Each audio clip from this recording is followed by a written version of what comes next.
Muito, pois, dos seus discípulos, ouvindo isso, disseram: duro é este discurso, quem o pode ouvir? Sabendo, pois, Jesus em si mesmo que os seus discípulos murmuravam a respeito disso, disse-lhes: isso vos escandaliza? Que seria, pois, se visseis subir o Filho do Homem para onde primeiro estava? O Espírito é o que vivifica, a carne para nada aproveita. As palavras que eu vos disse são Espírito e vida. Mas há alguns de vós que não creem, que bem sabia que desde o princípio quem eram os que não criam e quem era o que o havia de entregar. E dizia: por isso eu vos disse que ninguém pode vir a mim se por meu Pai não for concedido. Desde então, muitos dos seus discípulos tornaram para trás e já não andavam com ele. Então disse Jesus aos 12: quereis vós também retirar-vos? Respondeu-lhe, pois, Simão Pedro: Senhor, para quem iremos nós?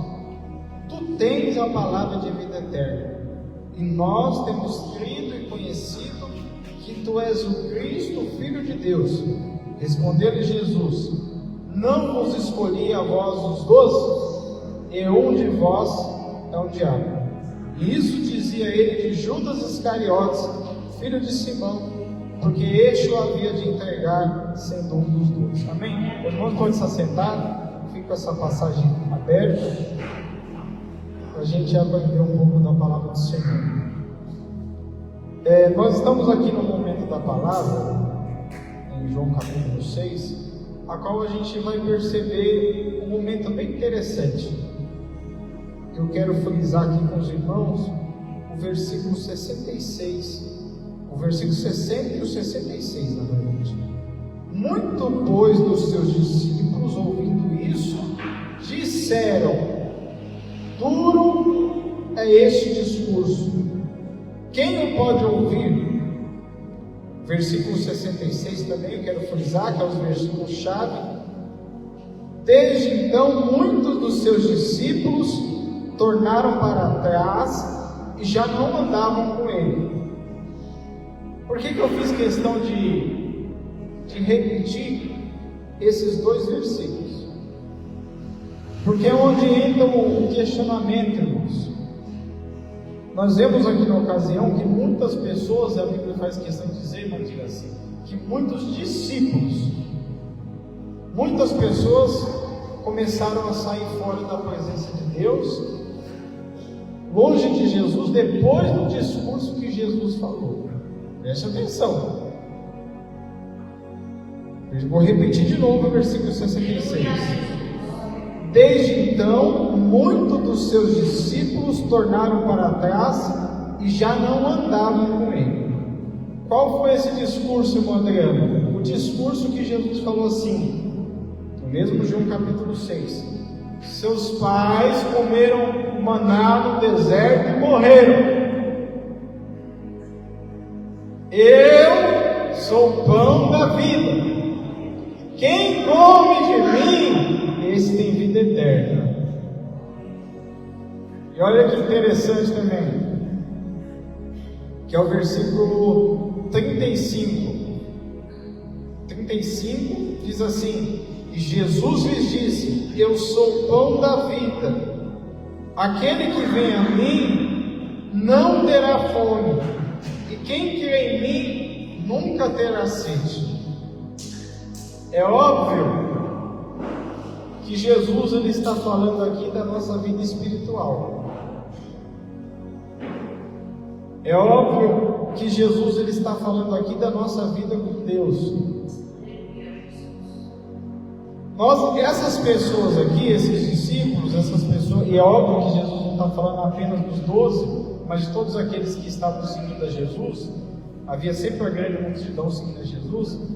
Eles presenciaram, preste atenção, multiplicação de pães, eles presenciaram milagres, demônios sendo expulsos, eles presenciaram de repente pessoas sendo libertas, pessoas sendo curadas, estradas, tudo que os irmãos possam imaginar, e os demais coisas imagináveis, que a Bíblia diz no livro de João, que se fosse escrever tudo que Jesus fez não caberia em livro nenhum. E até aí tudo bem, porque o que acontece? Eu já quero abrir o parente dos irmãos. É muito bonito a gente falar que a gente não quer, que as coisas daqui da terra são passageiras. É muito bonito a gente falar as coisas aqui, fazer um discurso bonito, mas quando a gente fala de um compromisso, muitos se afastam da presença de Deus. Jesus está se referindo a isso, irmão Pérez. Porque no momento que eu vi um pão sendo multiplicado, de Jesus é bom. Aleluia! Glória a Deus! Oh, Jesus maravilhoso! Jesus abriu a porta, oh, glória! Mas na hora que vem a enfermidade, irmã Diraci, na hora que vem um problema, são poucos que têm coragem de agradar a Deus. Poucos. Porque a sua grande maioria, irmãos, se doer o cabelinho da sobrancelha, amaldiçoa até os anjos do céu. E Deus está nos ensinando que nós precisamos ver a multiplicação dos pães, nós precisamos ver Lázaro ressuscitar, nós precisamos ver Jesus libertar uma pessoa cativa, mas nós também precisamos aprender que a gente precisa comer do pão, que a gente precisa tomar do sangue de Jesus. Está querendo dizer que nós precisamos ter um compromisso, que nós precisamos amar a Deus. Foi citado João, hoje foi dia de João, né? João capítulo 1, João capítulo 4, João capítulo 12.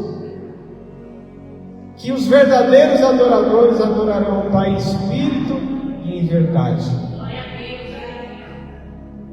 Essas pessoas aqui, esses discípulos, abandonaram Jesus, porque quando chegou o momento de ter um compromisso, quando chegou o momento de ter um contato maior com Deus, essas pessoas preferiram abandonar a fé. E nós, como nós já falamos aqui, muitas vezes a gente está falando, vou repetir novamente, às vezes a gente fala, a vida é passageira, todo mundo fala isso, até os índios, a vida é passageira, vamos curtir, não sei o quê, e blá blá blá. Mas quando Jesus fala assim, tira as sandálias, faz assim para me servir, deixa disso, deixa daquilo, muitos abandonam a fé. E sabe o que é mais interessante? É o que eu costumo dizer para os irmãos, como a Michelle falou aqui, que às vezes a gente não dá valor pelo ar até o momento que nos faltar o ar. Às vezes a gente não dá valor para a presença de Deus até que nos faltar a presença de Deus. Porque se amanhã o seu chefe falar assim, amanhã você vai ter uma videoconferência. Irmão, se acabar a internet, você vai até no vizinho do lado, no parente, para buscar a internet, para poder ter um contato ali com um patrão ali, com uma reunião do serviço. Mas para Deus não precisa, porque Deus conhece o meu coração.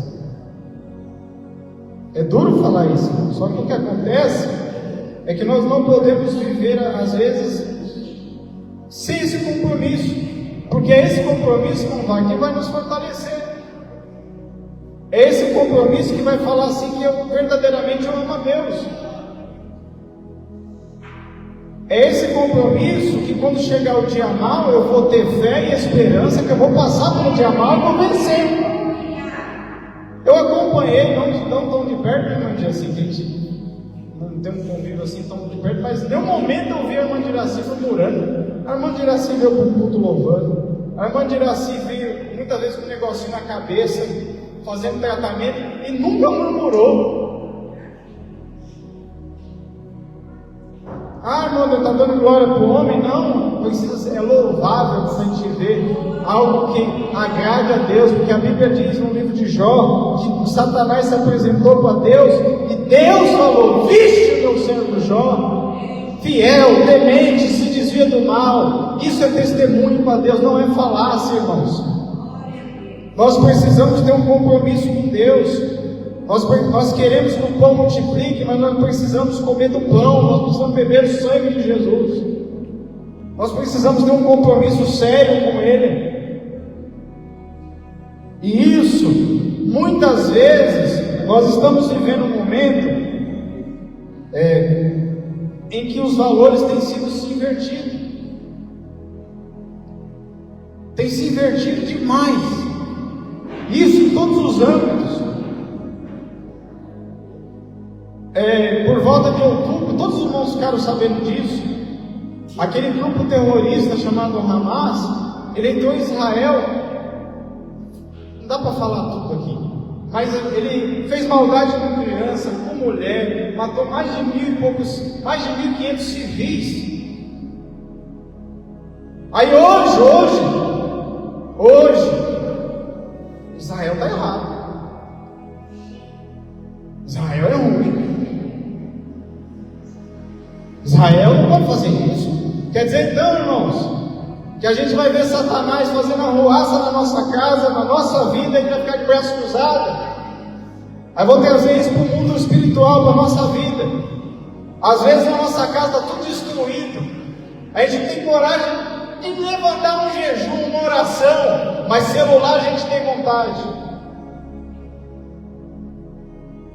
Aí quer que Deus faça? Deus só vai fazer quando a gente se dobrar diante de Deus. Deus só vai fazer, irmãos, quando a gente tem um compromisso com Deus. Que hoje